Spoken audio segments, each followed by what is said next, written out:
He could have sat back. He could have enjoyed. Here they are. Melania, Ivanka, Jared.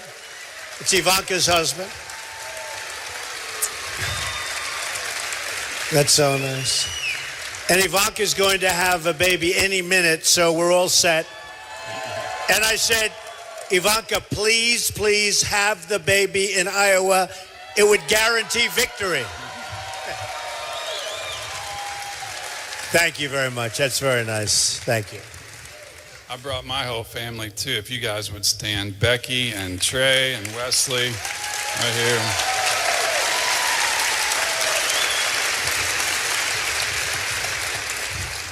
But my younger son just got married at Mr. Trump's vineyard, and it's near where we live. And my wife pointed out to a crowd earlier today that we paid full market rate to use that venue, not 1 penny discount, even though he offered it. So. Actually, when he said we insist on doing that, I doubled up the prices. I figured, what the hell?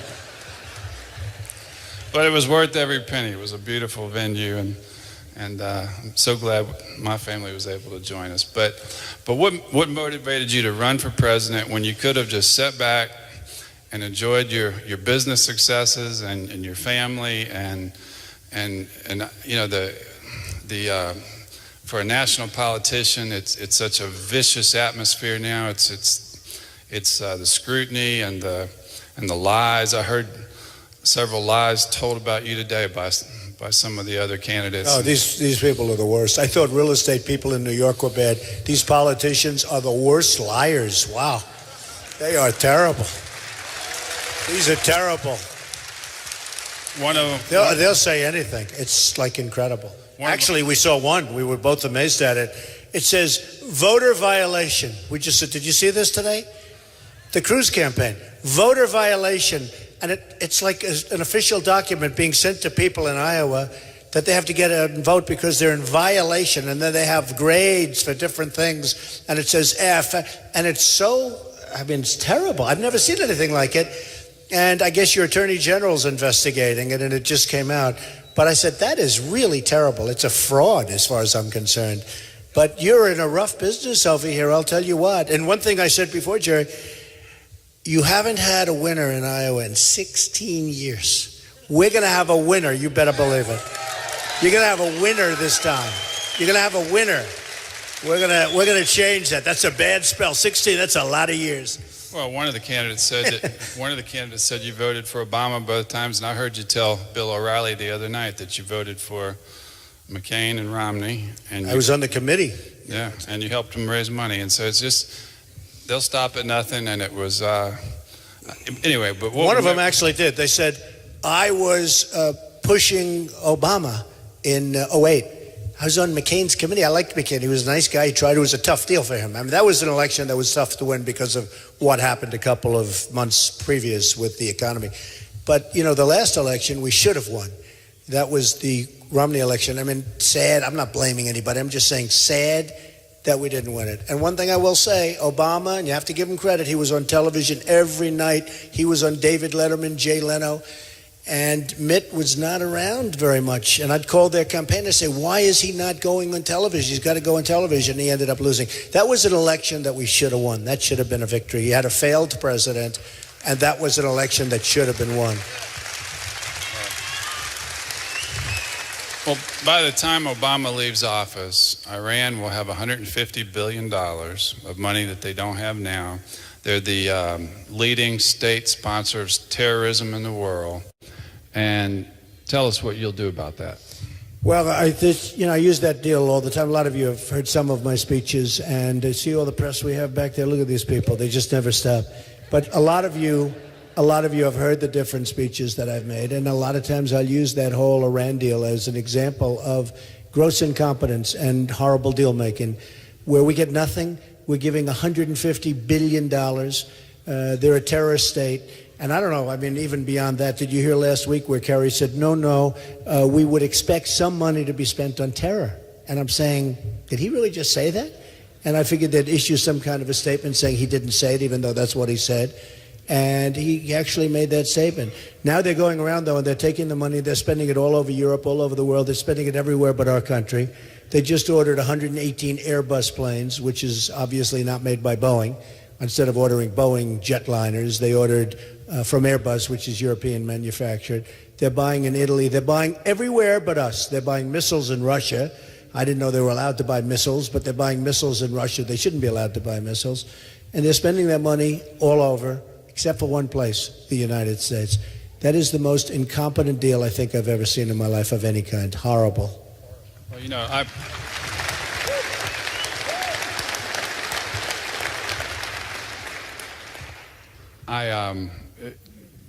Mr. Trump first spoke at Liberty University in 2012, and I'm endorsing Mr. Trump personally, not for Liberty University, but I just have to make that clear. But we started to learn a few things about Mr. Trump. I did after I got to know him, and he became a friend. And I started to learn about how he was so generous. He had found out about Clyde Frazier Jr., who had operated the Harlem Hoops basketball tournament in the inner city.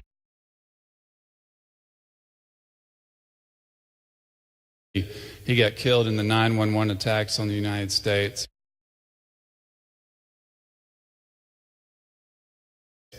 Mr. Trump tracked down his father, found him, gave the money to keep the tournament going. He heard about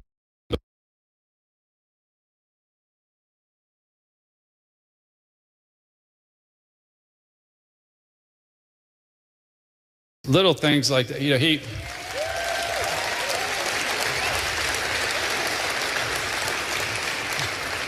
after he visited Liberty, I told him about another Christian ministry in another state that needed some help. I learned in a few days he had donated $100,000 to that ministry. A couple helped him on the side of the road. His limousine broke down on a deserted highway, and he paid off the couple's mortgage. So the other night when all the other candidates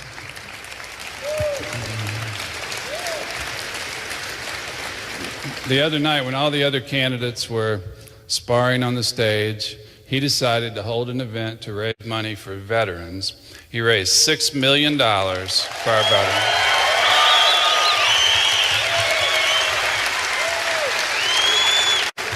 And right now we're gonna make, this is the third disbursement to a local charity. This is great.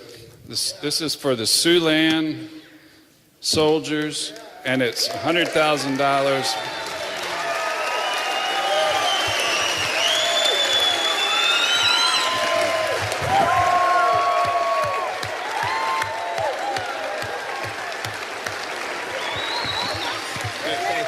Thank you. So we had a great evening, and these are incredible people. And because of the largesse, because of the niceness of Carl Icahn, who's one of our great businessmen and who will help us with our negotiations with China, believe me, we're going to come out just fine, and many other places, and many other businessmen that are friends of mine. Phil Ruffin gave $1 million from Las Vegas, and Carl gave $500,000.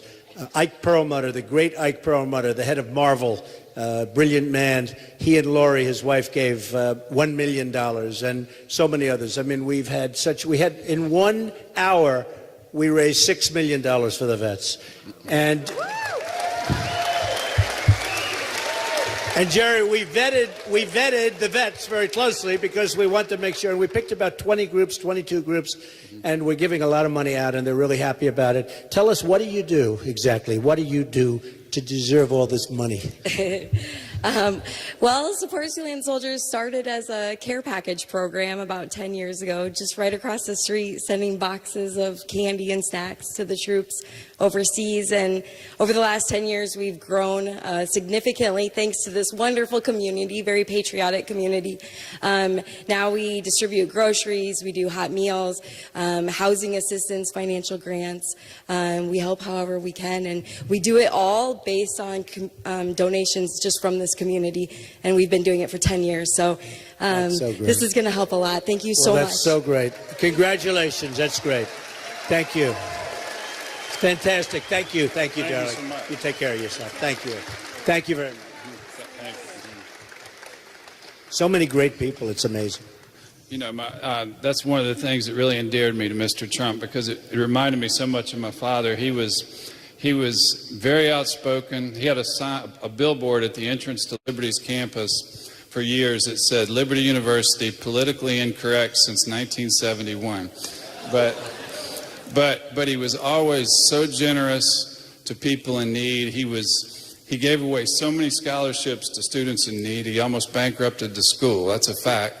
And my mom would never let him have the family checkbook, because if she had, he would have given all the money away to people in need, and we wouldn't have had any money to pay the bills. But that's something that reminded me of my father and Mr. Trump. But that's not why I endorsed him. I endorsed him because I sincerely believe, my father was criticized in the late 70s, early 80s for supporting a Hollywood actor who had been divorced and remarried over a Southern Baptist Sunday school teacher. Of course, the actor was Ronald Reagan. The Sunday school teacher was Jimmy Carter. But he said, Jesus said, "Render unto Caesar the things that are Caesar's." And he believed that meant we're to be good citizens. And rendering unto Caesar means choosing the leader who would make the best president of the United States, not the best Sunday school teacher, not the best pastor. It's just like when you have a sick child, you want to find the most qualified doctor to treat that child, not necessarily one that shares your faith. And he believed that. He pounded that into me from an early age. And that's why I'm supporting Donald Trump. Because I believe with our country's debt where it is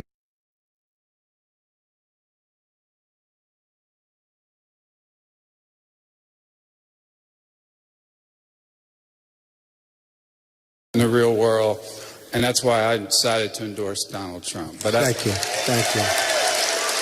Thank you, Jerry. So nice. But So nice. Thank you, Jerry. Under Obama's leadership, we're going to add $10 trillion to our debt, more than all the other presidents in history combined. And you're going to inherit that mess.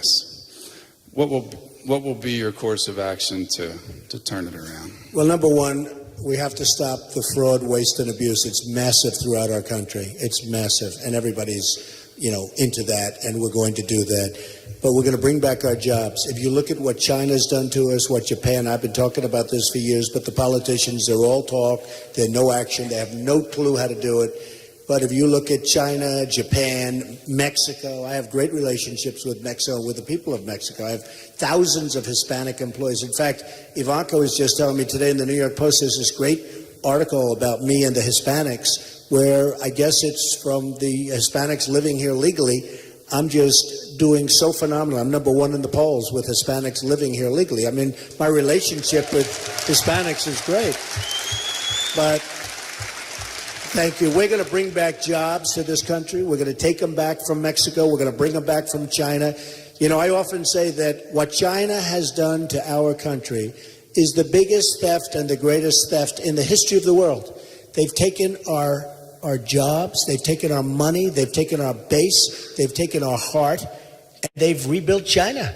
We have the power over them. We have a leader that has no idea, if you call him a leader, he has no idea, has absolutely no idea what to do about this or how to negotiate. And every time the top people come over from China, they're getting these big, beautiful, they put a tent on the White House. We don't have a ballroom at the White House. I offered, by the way, Jerry, years ago to build a ballroom at the White House, free of charge, $100 million ballroom. I said, we'll get the top 5 architects in America. We'll get the top people, top everything. We'll have the best ballroom, because I noticed they always put tents up on the lawn. Number one, it's not a good security thing. Number two, the guy that owns the tents is making a fortune, okay? This poor guy, he's making so much money. All he needs is one tent, and he charges them so much, he's making a fortune. All right. But I said, I will build a ballroom. I gave it to the Obama. I actually told David Axelrod, a good guy, very capable guy. I told David Axelrod, David, I will build a ballroom free of charge, at least $100 million. We'll make it the finest ballroom in the world. We'll put it someplace so it works contextually, magnificently. It'll be done. We'll have committees set up. I never heard back. It's, it's just one of just thousands of things. If someone's going to give me a free ball, I'm going to take it. We'll put it in an area that'll look great. But, we don't have a ballroom at the White House. But I see the heads of China come in, and we treat them so beautifully. And yet, this year, we will have a trade deficit with China of $500 billion. What kind of business is this? And this has been, by the way, going on for many, many years. And Japan, same thing, smaller numbers, but the same thing. They send the cars in by the millions, and we have tremendous deficits. And Mexico, when I say we're building a wall, we're going to build a wall, believe me. And who's going to pay? Who's going to pay? Mexico. Mexico, Jerry, is going to pay. And the politicians come off the stage with me, and they say, I don't understand. How can you say Mexico? Mexico's not going to pay for the wall. I said, of course they are. They said, how? And I don't want to really tell them because it's going to take them a while to figure it out. But very simply, Mexico is making a fortune on the United States, okay? A fortune. Far greater than what we're talking about. And the cost of the wall is peanuts by comparison to what they're making. It will be, trust me, very, very easy. Very easy.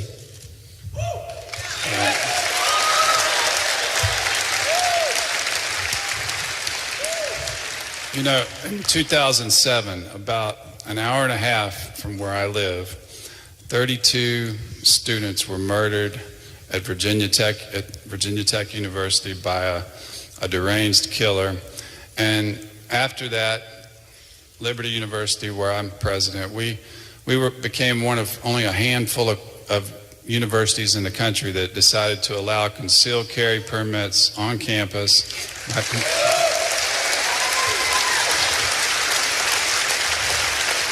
Because it haunted me to think what could have happened if just one or two in that room had their permit, had been able to protect themselves. And then in San Bernardino, just recently, we contacted the victims, and many of them, we learned after contacting them that some of them had just become Christians and were looking for a Christian university to send their children, and we've offered them scholarships. And the only thing that made the news was that we had met our concealed carry permits. Our rules even more convenient for permit holders to carry.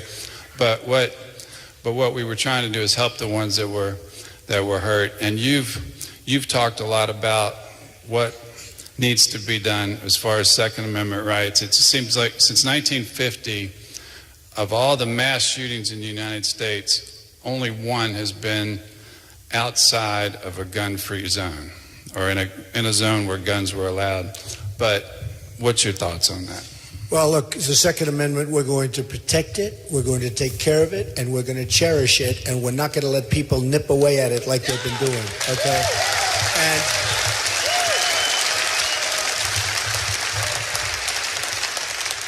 if you look at what happened as an example in Paris, Paris is the most difficult place, they say, in the world. Who knows? But it's certainly very difficult. And France, generally, you can't have a gun. It's impossible, practically, except for the bad guys. The bad guys can have a gun because they just have a gun. Now, if we had in California the 14 people that were killed, or as an example in Paris where they killed 130 people, with many more to follow. You have many people that are gravely, really in bad shape, lying in hospitals right now. At a minimum, their lives are destroyed and they're going to have a rough life. But these guys walked in, boom, boom, boom, boom. They could have stayed there all day and done the same thing. And they killed 130 people, so many badly injured. In California, where the wedding was actually in a form thrown. They were giving parties. They know each other. They knew everything about it. I guess they gave a baby party. And it's the most incredible thing. Walk in, they shot 14 people. Would have killed more. If we had somebody like that gentleman with the beautiful white Make America Great Again hat on, or the red Make America Great hat on, or anybody, anybody, if we had some people, meaning if there were people in Paris, or if there were people in California, or if there were people, the 5 soldiers that were killed 9 months ago in a gun-free zone on a military base, I'd end that immediately, Jerry, with an executive order. You can knock that out immediately. The 5 soldiers, 2 of them were world-class marksmen. They were all great soldiers.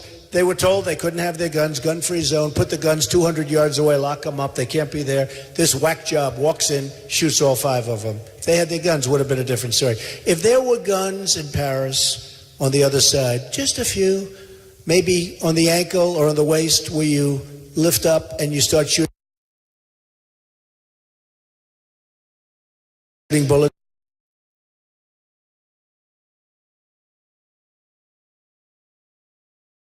Story. You wouldn't have 14 dead. And you know one thing, the police wouldn't have had to go all over the place. And I think the police in Paris, by the way, and the police in California, I thought they did an amazing job. I really did. And speaking of that, the police in this country are really taking a beating, and they're great, great people. The job they do is fantastic. Fantastic. So, really true. So we have to protect our Second Amendment. And we have to do it right, or we're not going to have a country anymore, folks. We're not going to have a country anymore. Thank you. I hear what I think are phony reports on unemployment all the time, 5%, 6%, whatever. But I think if you counted all of the people who have given up, who are not looking for jobs anymore, some people say the number could be as high as 20, 22%. And I just don't know how we can continue to thrive as a nation, or even start to thrive again with that many people out of work. I mean, tell us what your plan is. Well, the job numbers that come back are total nonsense. You know, these numbers were made a number of years ago, and the way they compiled the numbers, so that politicians look good. That's all it is. Because if you're looking for a job and you give up, statistically you are considered employed. So you have millions and millions of people that have looked and looked and looked, and they gave up. There is no job. And if you looked at the numbers that came out 2 weeks ago, they said that the numbers are 5.1 and 5.2%, which is total nonsense. I actually think it could be as high as 32, 35%. A lot of people think it's 35%, the real number. But if you look at the jobs that they do have, they're bad jobs. They're considered really bad jobs. Somebody got on one of the shows, and I read in great depth and detail an account. These are among the worst jobs that we've ever been talking about, and yet they're considered jobs. So we're going to get real jobs back. We're going to bring them back from overseas. We're going to bring them back from all these countries that have taken them away from us. I mean, you have an example. You call up for a credit card to check, or somebody calls you, and I'll say sometimes, where are you based? And they'll be based in India. They'll be based, I mean, it's amazing. And you notice the accent's a little bit different. And where are you from? Well, I'm from India, or I'm from another country. We're doing everything. We don't have jobs. If you look at what's really going on with our country, we're going to be in such trouble. We're going to bring our jobs back from overseas. We have incredible people. One thing I've learned more than anything else, they said, what have you learned? You know, we have a movement going on, folks. Every room is like this. They're packed. No matter where we go, they're packed. The cover of Time magazine last week, we had the most unbelievable writer. I never spoke to him. It was one of the best stories I ever had. And I said to my wife, I said, Melania, I'm never going to speak to a reporter again. I got the best story, and I never spoke to him. I don't waste my time. Because, you know, there's tremendous dishonesty with these people. They're the most dishonest among. They're a little more honest than the politicians, but, you know, maybe that's why they're so dishonest, because the other one, look who they're dealing with. And I'm not a politician. Remember, I'm a businessman. We're a businessman. We're a businessman. But the cover of Time magazine is so amazing because it talks about the movement. And it's actually a picture of me talking to a crowd. It's actually a picture of the back of my head. I was very impressed. Fairly okay back there with the, you know, not much of a bald spot, which is okay. But it's a picture of me standing talking to a very large crowd of people, which is standard. And it talks about a movement. And it literally didn't have a bad half sentence in there. They said there's never been anything like this. There's never been anything like what's happening. And this is why, and I'll just interrupt Jerry for 1 second, it's so important. You know, we're leading now in the polls in Iowa, so we're leading in everything. A poll just came down. And the folks from Bloomberg are here, in all fairness, and even the Des Moines Register. Can you imagine? They couldn't have been happy with Trump leading their poll. They were not happy, I guess. But John and you know, the group is here, and I mean, look, you do have some. Mark and John and their wives and families are here. You have some great people. You have some great people in this country. Some great, great people in this country. And I was going to say that what I've learned more than anything else in doing this is how incredible, smart, committed the people of the United States are. It's incredible. They want to see America be great again. It's very simple. They want to see our country be great again. But I really wish you'd go see this, because that story was so inspiring to read. And it's not a story really about me. It's a story about you. It's a story about people that are fed up. They're sick and tired. You can call it angry at the debate before the one I skipped. And the reason I skipped it, by the way, was because I was not treated properly by Fox. And they've been very nice since, and they were even very nice before. They wanted me to go on the debate. And they didn't do well in the debate. They would have done very well had I gone. We would have broken every record in the book. But I couldn't. But you know what? I'm glad in many respects I didn't do it. What happened, a poll just came out in New Hampshire, just 2 minutes before we came on, and in that poll I have a 25-point lead. You know what a 25-point lead is? And people respect the fact that I skipped the debate because I wasn't treated right. And we have to do that. I wasn't treated properly. And we have to think about that with our country. When our country isn't treated right, our leaders have to do what's right for the people. I mean, we get beat up by everybody. We get beat up by everybody. There's nothing. We don't have victories anymore. We don't win anymore. I mean, when was the last time we had a victory? We don't win on trade. We can't beat ISIS. Can you imagine General George Patton or General MacArthur, Douglas MacArthur, saying, ISIS is tough? I've seen these generals. They're always interviewed on television, Jerry. They're on television. I don't want my generals on television. First of all, you want to be unpredictable. You want to be like, you don't want them to think, what are you talking on television? Unless you're feeding false information. And of course, we would never do that, because we're not, I mean, the whole thing is ridiculous. But we have to be strong. We have to be smart. And we have to win this election. And we have to win in Iowa. You know, a lot of people say, Donald, just say do well in Iowa. I say, I can't do that. I really want to win. Now, maybe it won't work that way. But if we do, we're going to run the table, folks, and we're going to make this country so great. You're going to have victories all over the place. You're going to have victories all over. So tomorrow, it's DonaldJTrump.com, and you just go out. It's going to tell you exactly where to go to caucus, but you got to get out. And I joke. I say, if you're sick, if you've got 104 temperature, right? I've been doing this.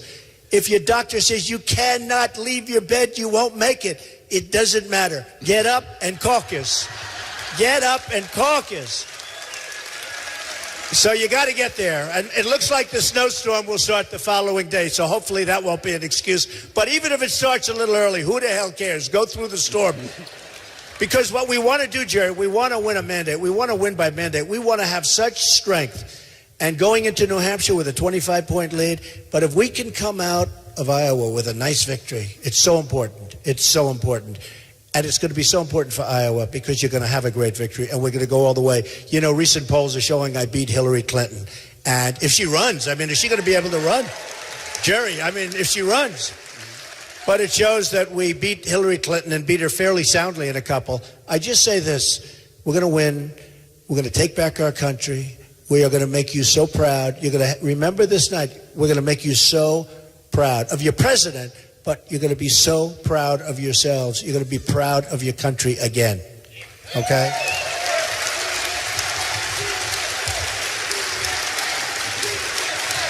USA, USA, USA, USA, USA, USA, USA. That's great. You know, amazing spirit.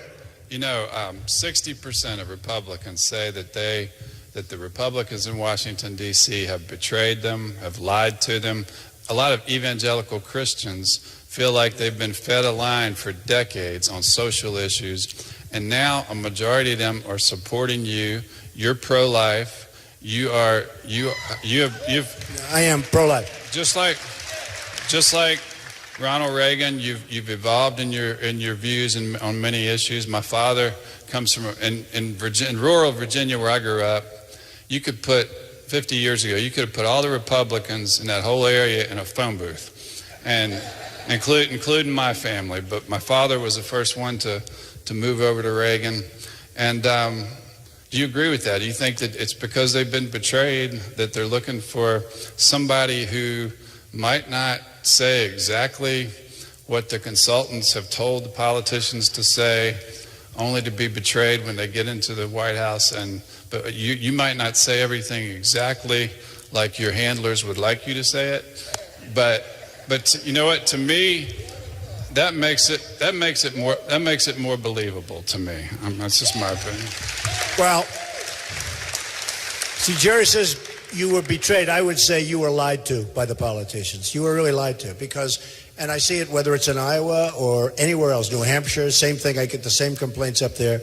You'll send these people to Congress or you'll send them to wherever you're sending them, into Washington, mostly into Washington, and they get there and then they all of a sudden they turn weak and they turn stupid. They don't do what they're supposed to do. And they extend, like 2 weeks ago, the new budget, which is, did you ever see a budget like that? And did you ever see anything like that for that kind of money? They've taken care of Obamacare. They've taken care of the Syrians coming in. They've taken care of migration. They've taken care of people coming across the border, which we're going to stop, folks. They've taken care of so many different things. And during the previous debate, though, they were saying Donald Trump, Nikki Haley, who's a good woman, and actually by the end of the day, she was saying we're friends because, I mean, people were really angry at her. She said there's great anger. And I was asked that question on the previous debate, which everyone said I won, but I won't mention that. Won big. I won all the debates, according. But you know what? I was asked that question on the previous debate, and they said, "Is it true that you are angry?" And I said, "Well, I'm supposed to say, no, it's not true. I'm not angry. I love the way things are going. Isn't the Iran deal wonderful? Isn't it great? Isn't the border protection beautiful? I mean, what's good? We don't win anyway. We don't win." And so they said, anger, like I'm supposed to fight it. I said, I am angry. I'm really angry. And the people that are with me are angry too. And it's interesting because we're not, they want us to look like maniacs. We're not angry people, but we're angry at the stupidity and the incompetence of our leaders. That's all. And you know what? In a short, it's true. And you're not angry people. But in a short period of time, if I get in, and if we go and we're going to do a great job, you're not going to be angry anymore. You're going to be happy because we're going to win so much. You're going to be happy people again. But they asked me that question, Jerry, like, they wanted me to say, I'm not angry, I'm not. And I said, I'm really angry. I'm right, you're right. And then Nikki Haley said, no, it's okay. Donald's a friend of mine. He's a contributor. He's just that. And she was very nice. I'm not knocking anybody. But originally it started out being that we're all angry people. We just want to see great government. We want to see security. We want to see wealth again. We want our country to be rich again because unless we're rich, a woman came up to me, Jerry, and she said, Mr. Trump, I don't like that statement where you say you're going to become rich again for the country. I said, but unless we become rich again, we're a debtor nation right now. We owe $19 trillion. I would have never given that $150 billion to Iran. I would have told them, listen, I'm sorry, we don't have it. We're a debtor nation. We don't have it. We don't have it. I would have never given that money to Iran. And I would have never in a million years. First of all, I would have gotten the prisoners back long before the negotiations started. That I can tell you. But I would have told them, I said, fellas, look, I'm sorry, but we owe too much money. We can't give you back. Let's go. What's your next subject? What's your next subject? Let's get off that. Believe me, we would have had to walk for a day or two. Then they would have called us. We'll double up the sanctions. They call us back. We start talking. But I would have never given. One of the biggest problems, assuming I get in, people always get angry. I say, if I make it. They go, no, you're going to make it. Look, things can happen. We have people, they're professional politicians I'm running against. They're governors, they're senators, etc. And some are smart, and frankly, some aren't very smart. I mean, you look at Lindsey Graham. In South Carolina, the poll is, I'm 38, and he's 1, and he's the sitting senator. Think of that. But you look, and by the way, I totally disagree with his ideas on the military. I hate these ideas. These ideas have been going on for 15 years. What have we won? Nothing. We've won nothing. We have won absolutely nothing. And our military has such potential. But I don't even want to think about using the military. We just want to make it so strong, Jared. It's the cheapest thing we can do. Be so strong that people and I said it before, they're not going to play with us. They're not going to play the game. Right now, they taunt us. They just taunt us. We're not going to let them play the game. We're going to be great again. We're going to be strong again.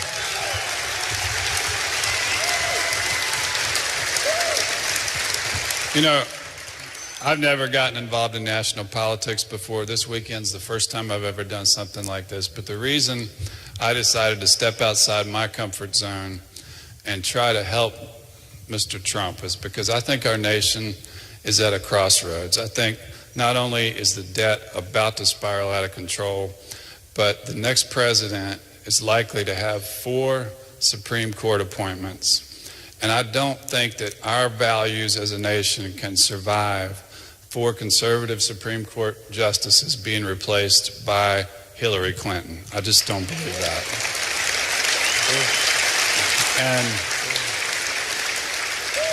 And I've never, since Ronald Reagan, have seen anybody pull voters from the Democratic Party. I've never, from other demographic groups that don't usually vote Republican, from every walk of life, and many who've never voted before. The last time that happened was with Ronald Reagan. And this man is doing it. And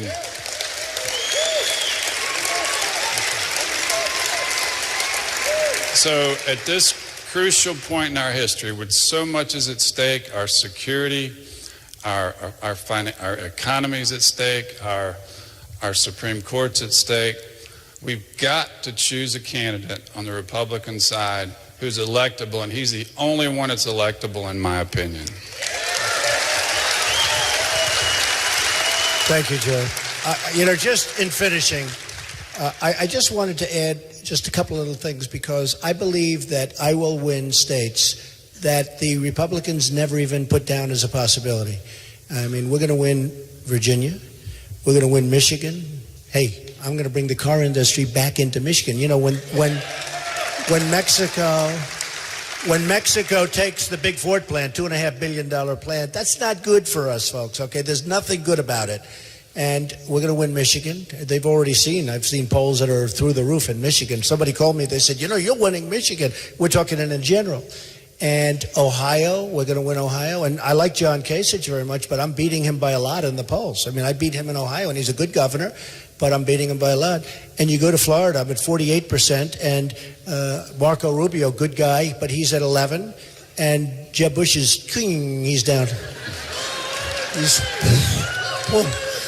He spent, Jerry, he's now up to $110 million. Think of it. I don't like to brag, and I'm actually going to start to spend a lot of money because I feel guilty not doing it, because these guys will start saying he should spend more money. But you know what? Although they're very impressed. So I've spent just about the least money. He spent the most. I'm in first place. He's in like last place. Isn't that great? Wouldn't that be great if we could do that for our country? Wouldn't that be great? Wouldn't that be great? In education, in the world, you have Sweden, you have Denmark, you have China. 1, 2, 3. And it changes around a little bit. Basically, it's Sweden, Denmark, Norway, China, that group. So we spend more money, by far, per pupil than any other country in the world. By far. Second place doesn't even exist. They're so far behind. We're ranked number 28 in the world in terms of education. Common Core is going, by the way. It's gone. Okay? Gone. It's so stupid. Educate the children in Iowa from Washington, D.C., where you have bureaucrats. And not all are bad, but, they're getting massive salaries. You ever see the Department of Education, the massiveness of that building and the people? What are they doing? Local education is the way to go. And it's obviously not working because we're ranked number 28. We have third world countries ahead of us. So when you equate it to me spending very little and now, compare that with the Bush and other people that have spent so much money they're not doing well, wouldn't it be nice if we spent in this country on various things, we spend less and we're at the top of the heap the same way? And that can happen. So, and that's what's going to happen.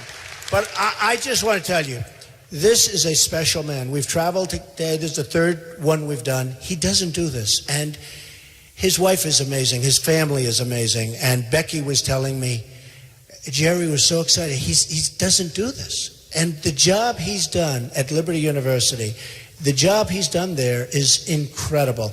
When I went there recently, I was very happy to say I broke the record, but these are minor details. He did. I had to get that out. I'm sorry. But I was there a couple of weeks ago. What they've built at Liberty is so incredible. And for Jerry to devote really 2 days to endorsing me and going around as an individual and bringing his family, is such an honor, because truly he's one of the, beyond religion, beyond Christianity, beyond evangelical, he's such a great man. I mean, beyond. And to have the support of Jerry and his family is such an honor, and I want to thank you very much, sir. Honored to do it.